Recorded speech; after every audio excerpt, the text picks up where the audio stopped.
The sun was setting over the quiet, dusty fields of rural Mexico, casting long shadows across the land that had been in Maria Gonzalez's family for generations.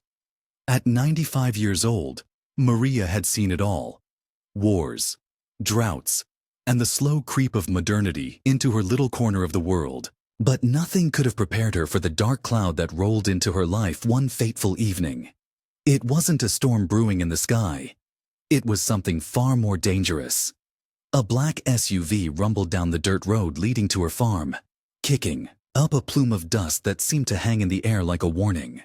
Inside that vehicle were men who didn't care about the history of the land, or the woman who had spent nearly a century tending to it. They were cartel enforcers, sent to deliver a message: sell the farm, or face the consequences. Maria stood on her porch, her weathered hands resting on the railing, watching as the men stepped out of the SUV.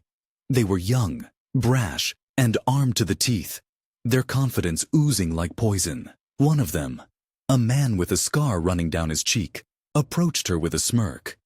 "Señora," he said, his voice dripping with false politeness, "we're here to make you an offer you can't refuse." Maria didn't flinch. She had faced down threats before, though none quite like this. But what these men didn't know, what they couldn't possibly have guessed, was that the frail-looking woman standing before them was anything but ordinary. Maria Gonzalez wasn't just a farmer. She was a legend. Decades ago, she had been one of the most feared Marine snipers in World War II, a woman who had stared death in the face and never blinked. As the cartel enforcer laid out his demands, Maria's mind drifted back to a time when the world was at war, and she was a young woman with a rifle in her hands and a fire in her heart. She remembered the training, the missions, the lives she had saved, and the ones she had taken. She had been a ghost in the shadows, a silent protector who had earned the respect of her comrades and the fear of her enemies. But that was a lifetime ago. Now, she was just an old woman living out her days in peace. Or so she thought. The cartel's arrival shattered that illusion, and as the enforcer finished his spiel, Maria felt something stir inside her. It wasn't fear. It was something far more dangerous. It was the spark of defiance that had defined her entire life.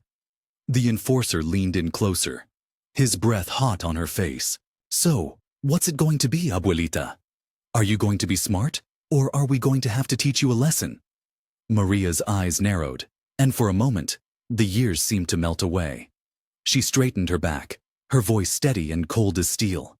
"You boys should have done your homework," she said, her words cutting through the tension like a knife. The enforcer laughed, but it was a nervous laugh, the kind that comes when you realize you might have made a very big mistake. Before he could respond, Maria turned and walked back into her house, leaving the men standing in the fading light. They exchanged uneasy glances, unsure of what to do next. They had come to intimidate an old woman, but they had no idea who they were really dealing with. Inside the house, Maria moved with a purpose that belied her age. She opened a dusty trunk in the corner of her bedroom and pulled out a long, carefully wrapped bundle. As she unwrapped it, the familiar weight of her old sniper rifle settled into her hands. It had been decades since she had held it, but the muscle memory was still there. She ran her fingers over the barrel, feeling the scars and scratches that told the story of a life lived on the edge. Outside, the cartel men were growing impatient. "Come on, old lady," one of them shouted. "We don't have all day." Maria ignored them, her focus razor-sharp. She loaded the rifle with practiced ease, her hand steady as a rock. Then she walked to the window and peered out, her eyes scanning the scene below. The men were still there, laughing and joking, completely unaware of the storm that was about to descend on them. Maria took a deep breath, her finger hovering over the trigger. She had spent her entire life protecting what she loved, and she wasn't about to stop now. But as she lined up her shot, a thought crossed her mind. This wasn't just about her farm. This was about sending a message, one that the cartel would never forget. The first shot rang out, echoing across the fields like a thunderclap. The men froze, their laughter dying in their throats. One of them dropped to the ground, clutching his leg and screaming in pain.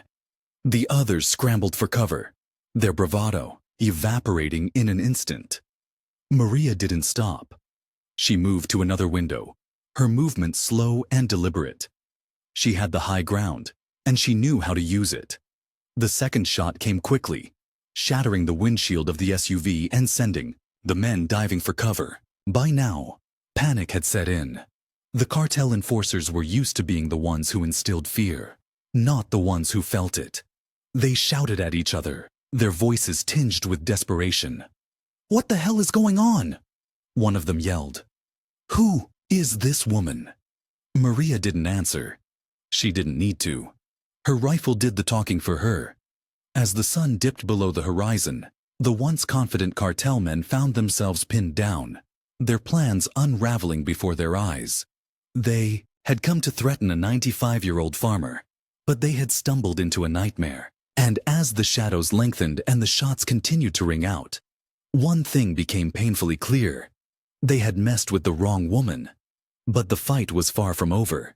The cartel wasn't known for backing down, and Maria knew that this was only the beginning. As she reloaded her rifle, her mind raced with questions. How many more would come? How far would they go to take her land? And most importantly, how much fight did she have left in her? The answers would come, but not tonight. Tonight, the fields were quiet. The only sound the distant echo of gunfire and the steady rhythm of Maria's breathing. She had won this battle, but the war was just beginning.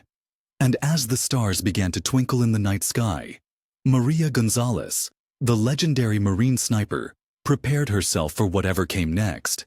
The night was quiet now, the kind of quiet that feels heavy, like the calm before a storm. Maria sat by the window, her rifle resting across her lap, her eyes scanning the darkness outside.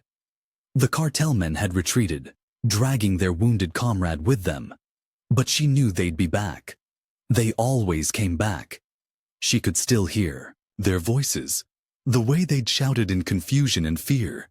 It had been a long time since she'd felt the weight of a rifle in her hands. But it was like riding a bike. You never really forgot. Her fingers traced the grooves in the wooden stock, memories flooding back with every touch. She had been young then, barely in her 20s, when she first picked up a rifle. The world had been at war, and she had answered the call, not knowing what it would cost her. Maria leaned back in her chair, her mind drifting to those days. She had been one of the few women selected for the Marine Corps sniper program, a trailblazer in a world dominated by men. They had called her La Fantasma, the ghost, because she could move through the battlefield unseen. Her shots precise and deadly. She had saved lives, taken lives, and carried the weight of both ever since. But when the war ended, she had hung up her rifle and returned home, hoping to leave the violence behind. For decades, she had lived a simple life, tending to her farm and raising a family. But now, the past had come knocking, and it wasn't taking no for an answer. The sound of a twig snapping outside pulled her back to the present. Maria's grip tightened on the rifle, her eyes narrowing as she peered into the darkness. Was it the cartel, returning with reinforcements? Or was it just an animal, startled by the earlier commotion? She couldn't be sure. Her heart pounded in her chest, but her hands remained steady. She had learned long ago that fear was a luxury she couldn't afford. As the minutes ticked by, Maria's thoughts turned to her family. Her children were grown now, with families of their own, and they had begged her to leave the farm. "It's too dangerous, Mama," her son had said just last week. "The cartel is everywhere. You can't fight them alone." But Maria had refused. This land was her legacy, the only thing she had left of her parents and grandparents. She had promised them on their deathbeds that she would protect it, no matter what. And she intended to keep that promise, even if it cost her everything. The sound of footsteps outside made her freeze. They were soft, deliberate, like someone trying not to be heard. Maria rose from her chair, moving silently to the door. She pressed her ear against the wood, listening intently. The footsteps stopped, and for a moment, there was only silence. Then, a voice, low and cautious, called out, "Señora González, it's me, Javier." Maria's breath caught in her throat. Javier was her neighbor, a kind-hearted man in his 50s who had always looked out for her. But why was he here, in the middle of the night? She hesitated, then slowly opened the door, keeping the rifle pointed at the ground. Javier stood on the porch, his face pale and drawn. "I heard the shots," he said, his voice trembling. "Are you okay?" Maria nodded, but her eyes never left his. "I'm fine," she said. "But you shouldn't be here. It's not safe." Javier glanced over his shoulder, his fear palpable. "They're coming back, Señora. I overheard them talking in the village. They're bringing more men, more guns. They won't stop until they get what they want." Maria's jaw tightened. She had expected as much, but hearing it out loud made it feel more real. "Let them come," she said, her voice steady. "I'll be ready." Javier shook his head, his eyes pleading. "You can't fight them alone, Señora. They're too many. Please, come with me. We can hide you until this blows over." Maria smiled faintly, touched by his concern. But she knew there was no hiding from the cartel. They had eyes and ears everywhere, and they wouldn't rest until they found her. "Thank you, Javier," she said. "But this is my fight. I won't run." Javier looked like he wanted to argue, but he knew better. Maria González was not a woman who could be swayed once her mind was made up. He sighed, his shoulders slumping in defeat. "Be careful, Señora," he said. "And if you need anything, anything at all, you know where to find me." Maria nodded, watching as he disappeared into the night. She closed the door and leaned against it, her mind racing. Javier's warning had confirmed her worst fears. The cartel wasn't going to back down. They would return, and next time, they would come prepared. She needed a plan, something more than just sitting and waiting for them to strike. She moved to the kitchen, where an old map of the area was pinned to the wall. It was a relic from her military days, marked with notes and symbols only she could understand. Her eyes scanned the map, tracing the roads and trails that led to her farm. If the cartel was coming, they would likely approach from the main road, but there were other routes, less obvious ones, that they might use to catch her off guard. She needed to be ready for anything. Maria spent the next hour fortifying her home, setting up traps and barriers to slow down any intruders. She moved with the precision of a soldier, her years of training guiding her every step. By the time she was done, the house was a fortress, and she felt a small measure of relief. But she knew it wouldn't be enough. The cartel had resources, manpower, and a ruthless determination that made them nearly unstoppable.